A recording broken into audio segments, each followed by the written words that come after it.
Hello everyone, अस्सलाम वालेकुम। कैसे हैं आप सब? आई होप कि आप सब खैरियत से होंगे और मैं भी बिल्कुल ठीक हूँ अल्हम्दुलिल्लाह। तो अभी सुबह के 9 बज रहे हैं और बच्चे जो है ना वो बारी बारी से सब उठ के हैं और सभी को भूख लगी हुई थी। तो मैं आज बना रही हूँ पैनकेक्स। पैनकेक्स बच्चों के लिए काफ़ी फिलिंग रहते हैं और ये हेल्दी भी हैं क्योंकि इनमें कैल्शियम और प्रोटीन भी बच्चों को मिल जाती है सुबह में ही।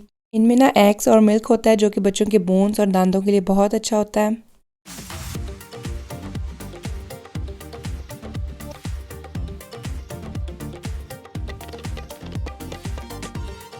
मेरे हस्बैंड जो है वो मीट लेने गए हुए थे तो वो आ गए थे वापस और मैं फिर अब बस इसके पैकेट्स बना के इसको फ्रीज़ कर दूंगी। फिर मैंने सोचा कि बर्फ़ ना काफ़ी ज़्यादा फ्रीज़ हुई हुई है फ्रीज़र में, तो मैं सब चीज़ें बाहर निकाल के ना इसको पहले साफ़ कर लूँ अच्छी तरह से। और बच्चों को भी ना इतनी जल्दी पता चल जाता है कि आज ना कुछ और ही मम्मा करने लगी हैं। तो ये लोग आ गए थे बस अपनी बर्फ़ लेने, जाकर ना खेलेंगे इसके साथ। और बाहर इतनी ठंड हुई हुई है ना, मैं कह रही थी कि आपने ज़्यादा देर नहीं इसके साथ खेलना, लेकिन जो बच्चे हैं ना उनको भी इतनी ठंड जल्दी ज़्यादा फील नहीं होती। तो बस ये फिर लगे हुए थे खेल में।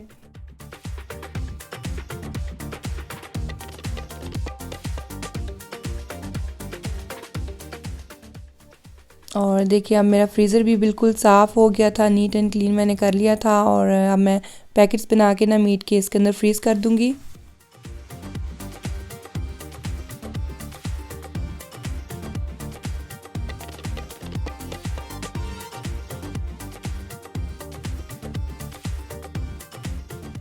अब ज़रा आ जाते हैं कुकिंग की तरफ, क्योंकि इसके बगैर तो ना किसी भी हाउसवाइफ का गुजारा नहीं। तो आज मैं बना रही हूँ चरगा।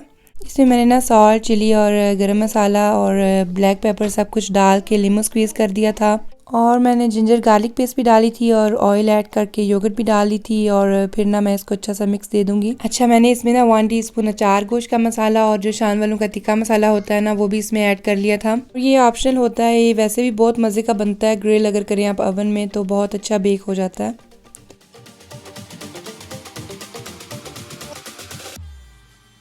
अब मैं बस इसकी मैरिनेशन करके इसको साइड पे रख दूंगी ताकि इसके सब मसाला जात जो है ना वो इसके अंदर तक इन्हेंस हो जाएं। और अब ना मैं आपको दिखाऊंगी कि मैं इसके साथ सर्व क्या करूंगी। ये हमारी सेकंड डिश होगी और ये इसके साथ बहुत यमी लगती है। मैं इसके साथ बना रही हूँ बेक्ड पोटैटो। उसके लिए ना आपने ऐसे ये फॉइल पेपर जो है इसको ले लेना है।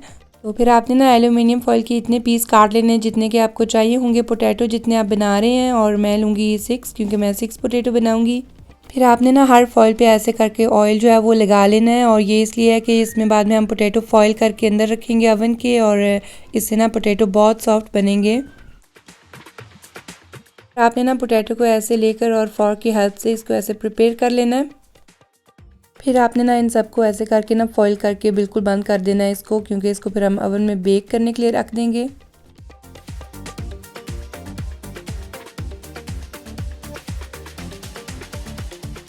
और हम देसी लोगों का ना रोटी के बगैर तो गुजारा मुश्किल हो जाता है। तो मैं साथ में ना रोटियां भी बना लूँगी, क्योंकि अगर बच्चों ने या हस्बैंड ने खानी हुई। बस फिर मैंने 2-3 रोटियां भी बना ली थी। और उसके बाद जो पोटैटो है ना वो हमारे हो गए थे रेडी। मैं ना आपको दिखाऊंगी कि मैं इसको कैसे प्रिपेयर करूँगी, इसकी फिलिंग जो है वो कैसे रेडी करूँगी। इसको ना आपने थोड़ा सा ठंडे हो लेने देना है, क्योंकि इसका फॉइल जो है ना वो बहुत ज़्यादा गर्म हो जाता है। और ये देखिए इसको ऐसे करके कट कर लेना है। ये ना मैंने हाफ कट किया था, इसको नीचे तक कट नहीं करना, 2 हिस्से इसके बिल्कुल नहीं करने।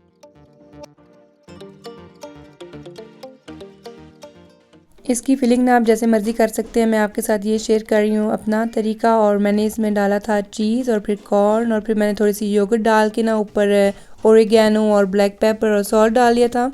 और ये थोड़े से ना अनियन भी इस पर बहुत अच्छे लगते हैं, तो फिर मैंने वो भी डाल लिए थे।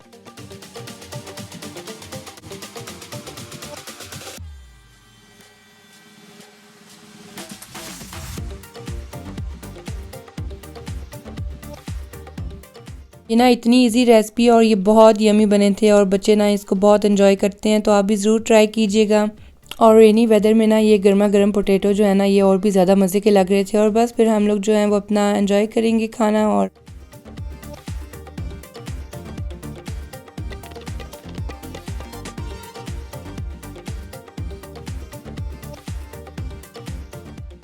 फिर ना मेरी बेटी की फ्रेंड आ गई थी हमारी तरफ खेलने। और बाहर देखें जो है ना वो ऐसे लग रहा है जैसे रात हो रही है, लेकिन ये भी बस 4 o'clock था। और साथ देखिए रेनी वेदर के साथ ना और भी डार्कनेस हुई हुई थी। और ये था आज का व्लॉग। आप ज़रूर कमेंट और लाइक करके बताइएगा आपको ये व्लॉग कैसा लगा। जिन लोगों ने सब्सक्राइब नहीं किया वो भी प्लीज़ सब्सक्राइब कर लें और फिर मिलते हैं किसी और व्लॉग में। तब तक के लिए अपना बहुत सा ख्याल रखिएगा। अल्लाह हाफिज़।